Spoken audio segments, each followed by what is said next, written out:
Fala pessoal, tudo bem? Vamos lá, vamos terminar o capítulo 6 do livro do John West. Esse é o Minutos de Leitura, o último vídeo que nós vamos fazer sobre o capítulo 6. Nós conseguimos hoje terminar esse capítulo, beleza? Eu convido você a curtir os vídeos do canal Apollo Fisioterapia. Se você ainda não é inscrito, dá uma força aí pra gente, se inscreve no canal, aperta o sininho para você receber notificações, porque além do Minutos de Leitura, nós lançamos sempre pelo menos 2 vídeos por semana falando da área de fisioterapia respiratória. Convido você também a me seguir nas redes sociais. Se você tem algum tema, algum assunto que você quer que eu aborde aqui no canal Apollo Fisioterapia, fica à vontade, é só me mandar ou pelo YouTube mesmo, ou aqui, ó, pelo @professor Alexandre Brozinho do Instagram. Beleza? Que a gente pode conversar. Vamos lá, vamos terminar. Último vídeo falando sobre transporte de gás à periferia, o capítulo 6 do livro do John West. Bora lá então?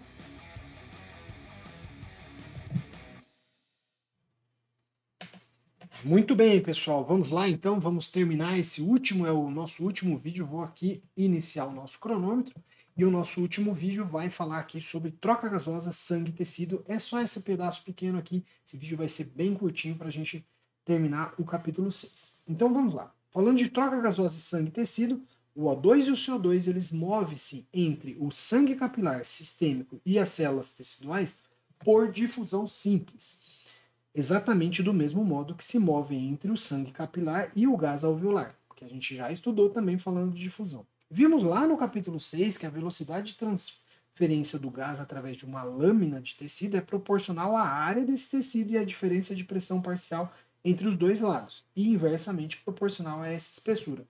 Isso a gente vai entender aqui que vai chamar-se lei de Fick. A espessura da barreira sangue-gás é de menos de 0,5 micrômetro, mas a distância entre os capilares abertos no músculo em repouso é da ordem de 50 micrômetros. Durante o exercício, quando o consumo de O2 no músculo aumenta, os capilares adicionais abrem-se e assim reduzindo a distância de difusão e aumentando a área de difusão. Como o CO2 difunde-se cerca de 20 vezes mais rapidamente do que o O2 através do tecido, a eliminação do CO2 é um problema muito menor do que o fornecimento de O2, por conta dessa facilidade que o CO2 tem. O modo pelo qual o O2 cai no tecido entre capilares abertos adjacentes está mostrado esquematicamente na figura aqui 6.1, 6.10. À medida que o O2 difunde-se para longe do capilar, ele é consumido pelo tecido e a PaO2 cai. Em A, que é essa primeira imagem aqui, a gente vê o equilíbrio entre o consumo e fornecimento de O2, determinado pela PaO2 capilar, e a distância intercapilar resulta em um PaO2 adequado em todo o tecido.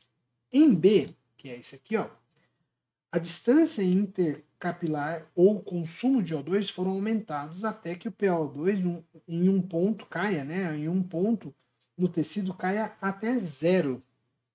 Isso é considerado um crítico, né? Já em C, há uma região anóxia, onde o metabolismo aeróbio, isso é, utilizando o O2, é impossível. Nessas condições, o tecido volta para a glicólise anaeróbia, que é a conformação do ácido lático. Há evidências recentes de que grande parte da queda da PaO2 nos tecidos periféricos ocorre na vizinhança imediata da parede capilar, e que o PaO2 nas células musculares, por exemplo, é muito baixo e aproximadamente uniforme. Este padrão pode ser explicado pela presença da mioglobina nas células, que atua como reservatório de O2 e intensifica a sua difusão dentro da célula. Até quando pode baixar a PaO2 tecidual antes que cesse a utilização do O2?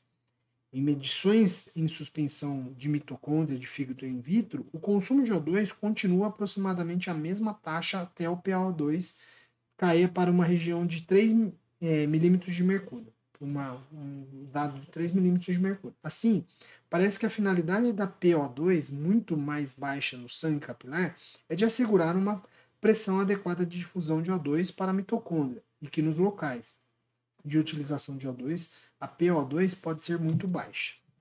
Uma PaO2 anormalmente baixa nos tecidos é chamada de hipóxia tecidual. Isso frequentemente é causado por baixo fornecimento de O2. o que pode ser expresso sob a forma de débito cardíaco multiplicado pela concentração arterial de O2. Os fatores determinantes do conteúdo arterial de oxigênio foram discutidos na página 70. A hipóxia tecidual pode ser dividida a uma hipóxia, uma baixa pressão de O2 no sangue arterial, causada, por exemplo, por uma doença pulmonar, então seria uma hipóxia hipóxica, uma capacidade reduzida de sangue transportado ao O2, como, por exemplo, a anemia ou envenenamento por monóxido de carbono. Ou terceiro, uma redução do fluxo sanguíneo tecidual, seja generalizada, como no choque, ou seja em virtude de uma obstrução local, como seria uma hipóxia circulatória. Uma quarta causa, uma quarta causa é alguma substância tóxica que interfira na capacidade do tecido de utilizar o O2 disponível, que seria uma hipóxia tóxica, né? Um exemplo é o cianeto, que impede o uso do O2 pela citrocromo oxidase. Neste caso, as concentrações de O2 no sangue arterial venoso podem ser altas e o consumo de O2 no tecido extremamente baixo, porque esses estão relacionados ao princípio da lei de Fick, conforme aplicado no consumo do O2. O quadro 6.1 resume algumas características de diferentes tipos de hipoxemia e hipóxia tecidual. Então, essa tabela aqui, né? Então, ela fala, né, das características de diferentes hipoxemias ou hipóxia tecidual. Pulmão, então, pode ser causada pelo pulmão, pelo sangue ou pelo tecido. Então, os envenenamentos, né? E aí ele vai falando aqui como que estaria pressão alveolar de oxigênio, pressão arterial de oxigênio, pressão alveolar de CO2, conteúdo arterial de oxigênio, saturação, pressão venosa e conteúdo venoso de oxigênio. Tá? E se é útil administrar ou não o O2 nesses casos. Beleza? Pessoal, encerramos então o capítulo 6. Fique ligadinho aí que o próximo capítulo é o capítulo 7 do livro de John West, que vai falar sobre mecânica respiratória. Não esquece aí de curtir os vídeos do canal. Não esquece de me acompanhar aí no Minutos de Leitura. Vamos ler esse livro inteirinho juntos aí no Minutos de Leitura aqui do canal Apolo Fisioterapia. Um grande abraço e até a próxima no nosso canal.